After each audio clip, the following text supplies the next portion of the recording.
तो चलिए आज के इस विश्लेषण में सीधे आगे बढ़ते हैं और दुनिया के सबसे रहस्यमयी आध्यात्मिक स्थलों में से एक श्री जगन्नाथ मंदिर के उन गहरे रहस्यों पर चर्चा करते हैं। यह कोई साधारण मंदिर का ढांचा नहीं है, बल्कि एक ऐसी जगह है जहां ऐसा लगता है मानो तर्क और भौतिकी के नियम पूरी तरह से काम करना बंद कर देते हैं। इस जगह की असली ताकत को समझने के लिए हमें शुरुआत करनी होगी एक ऐसी रोंगटे खड़े कर देने वाली ऐतिहासिक घटना से जिसका कोई तार्किक जवाब आज तक नहीं मिल पाया है। एक ऐसा पल जब भयंकर हथियारों का गुरूर एक अदृश्य शक्ति के सामने चकनाचूर हो गया था।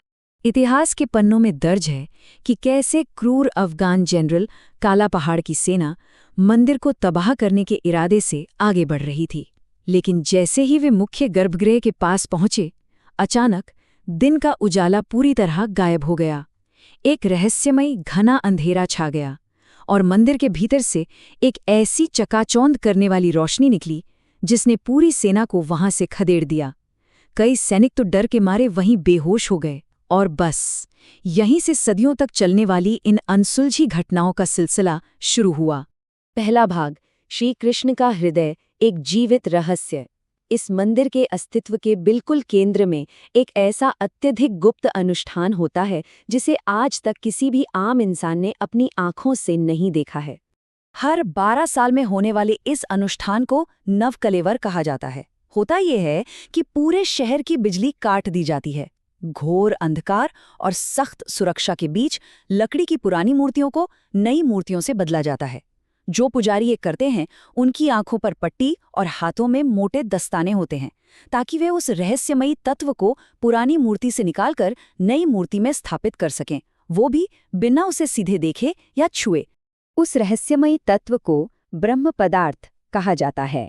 भक्तों का दृढ़ विश्वास है कि ये स्वयं श्री कृष्ण का भौतिक, कभी न जलने वाला हृदय है।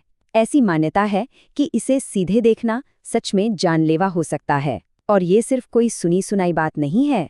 खबरें बताती हैं कि 2015 के अनुष्ठान के दौरान जिस एक पुजारी ने कथित तौर पर इसे महसूस किया था, वो तुरंत बेहोश हो गया और उसने अपना मानसिक संतुलन ही खो दिया।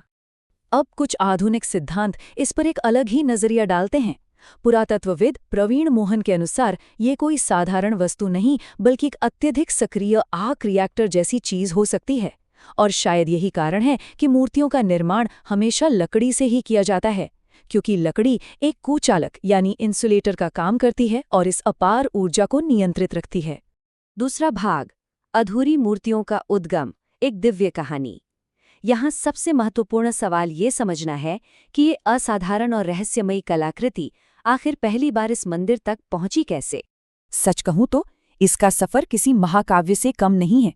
महाभारत युद्ध के 36 साल बाद श्री कृष्ण के देह त्यागने से लेकर उनके न जलने वाले हृदय का नदी में बहना, फिर एक आदिवासी मुखिया विश्ववसु को उसका चमकते हुए मिलना और अंत में राजा इंद्रद्युम्न को एक विशाल नीम के पेड़ से नई मूर्तियां बनाने का ईश्वरीय आदेश मिलना, ये पूरी कथा बेहद अद्भुत और हैरान करने वाली है। प्राचीन ग्रंथों के अनुसार जब राजा परेशान थे कि उस कठोर लकड़ी से मूर्ति आखिर कौन बनाएगा, तब एक बूढ़े मूर्तिकार ने आकर एक शर्त रखी। उसने कहा कि वो 21 दिन तक एक बंद कमरे में काम करेगा और कोई भी उसे बिल्कुल परेशान नहीं करेगा। लेकिन 15 दिन बाद जब कमरे से छेनी हथौड़ी की आवाजें आनी बंद हो गईं, तो एक चिंतित रानी ने दरवाजा खुलवा दिया और बस वो पवित्र समझौता वहीं टूट गया। और नतीजा क्या हुआ? वो मूर्तिकार वहां से तुरंत गायब हो गया और मूर्तियां अधूरी रह गईं, बिना हाथ और पैर के। एक ईश्वरीय आदेश के बाद उन्हें अधूरे लकड़ी के खोल के भीतर उस धड़कते हुए हृदय को स्थापित कर दिया गया। यही कारण है कि यहाँ के मुख्य देवता किसी भी अन्य पारंपरिक मूर्तियों से बिल्कुल अलग दिखाई देते हैं। तीसरा भाग, भविष्यमालिका, कलयुग की भविष्यवाणियां। प्राचीन पौराणिक कथाओं से हटकर अगर हम आधुनिक युग की ओर आएं, तो ये मंदिर उन भविष्यवाणियों का भी मुख्य केंद्र है जो आज से 500 साल पहले लिखी गई थीं। हम बात कर रहे हैं भविष्यमालिका की। ये संत अच्युतानंद द्वारा लिखा गया एक अत्यधिक रहस्यमयी ग्रंथ है। बहुत से विश्वासी इसे आने वाले विनाश के एक साफ रोडमैप के रूप में देखते हैं और हाल ही के दिनों में इस ग्रंथ ने जबरदस्त लोकप्रियता हासिल की है, क्योंकि इसकी कई बातें हमारी आधुनिक घटनाओं से बेहद अजीब ढंग से मेल खाती हैं। इन प्राचीन छंदों और 2020 की विनाशकारी घटनाओं के बीच की समानता ने विद्वानों और भक्तों को पूरी तरह चौंका दिया है। इस ग्रंथ में स्पष्ट रूप से लिखा था कि एक ऐसी बड़ी बीमारी आएगी जो लोगों को उनके ही घरों में कैद कर देगी, और कोविड-19 लॉकडाउन के रूप में पूरी दुनिया ने बिल्कुल यही खौफनाक मंजर देखा। भविष्य मालिका के अनुसार ये कुछ विशिष्ट घटनाएं वर्तमान युग के अंतिम अध्यायों का सीधा संकेत देती हैं। चाहे वो फानी तूफान में उस विशाल सुदर्शन चक्र का टेढ़ा होना हो, या उस गुंबद पर गिद्धों का बैठना जहां आज तक कोई पक्षी फटकता भी नहीं था। माना जाता है कि ये सभी संकेत अंततः कल की अवतार के आगमन की ओर इशारा कर रहे हैं। चौथा भाग, साम्राज्यों को चुनौती, अंग्रेजों का विरोध। ध्यान देने वाली बात यह है कि इस स्थल के आध्यात्मिक अधिकार ने सिर्फ भविष्यवाणियों को ही सच नहीं किया है, बल्कि इतिहास के सबसे शक्तिशाली मानव साम्राज्यों का खुलकर विरोध भी किया है। बात 1805 की है, जब अंग्रेजों ने इस क्षेत्र पर कब्जा किया तो उनके एक ब्रिटिश कलेक्टर मिस्टर हंटर ने यहाँ की गहरी आस्था और जटिल अनुष्ठानों को सिर्फ तर्कहीन और बर्बर कहकर खारिज कर दिया। वो स्थानीय लोगों के इस अपार विश्वास को समझने में पूरी तरह विफल रहे, और यही अज्ञानता उन्हें एक बहुत बड़ी गलती की तरफ ले गई। क्या होता है जब कोई साम्राज्य एक न रुकने वाली सदियों पुरानी परंपरा को रोकने की कोशिश करता है? ये यहाँ पूरी तरह से साबित हो गया। 1806 में जब अंग्रेजों ने विशाल रथ यात्रा पर रोक लगाई तो लाखों की भीड़ पूरे आक्रोश के साथ सड़कों पर उतर आई। उनका बस एक ही नारा था, अगर भगवान नहीं चलेंगे तो हम भी नहीं चलेंगे। इस जबरदस्त जन विद्रोह ने ब्रिटिश हुकूमत को घुटने टेकने पर मजबूर कर दिया, और इसके बाद उन्होंने कभी मंदिर के आंतरिक मामलों में दखल नहीं दिया। मंदिर के प्रवेश द्वार पर कुल 22 सीढ़ियां हैं, लेकिन इनमें से तीसरी सीढ़ी थोड़ी अलग है। इसे यमशिला कहा जाता है। किंवदंतियों की माने तो मृत्यु के देवता यम खुद इस विशिष्ट पत्थर के भीतर निवास करते हैं।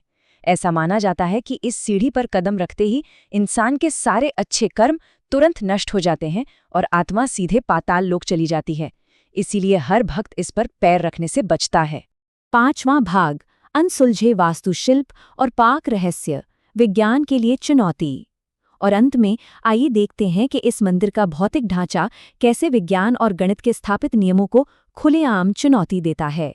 जरा मंदिर के शिखर पर लगे उस भारी धातु के सुदर्शन चक्र के बारे में सोचिए। ये एक कमाल का ऑप्टिकल इल्यूजन है।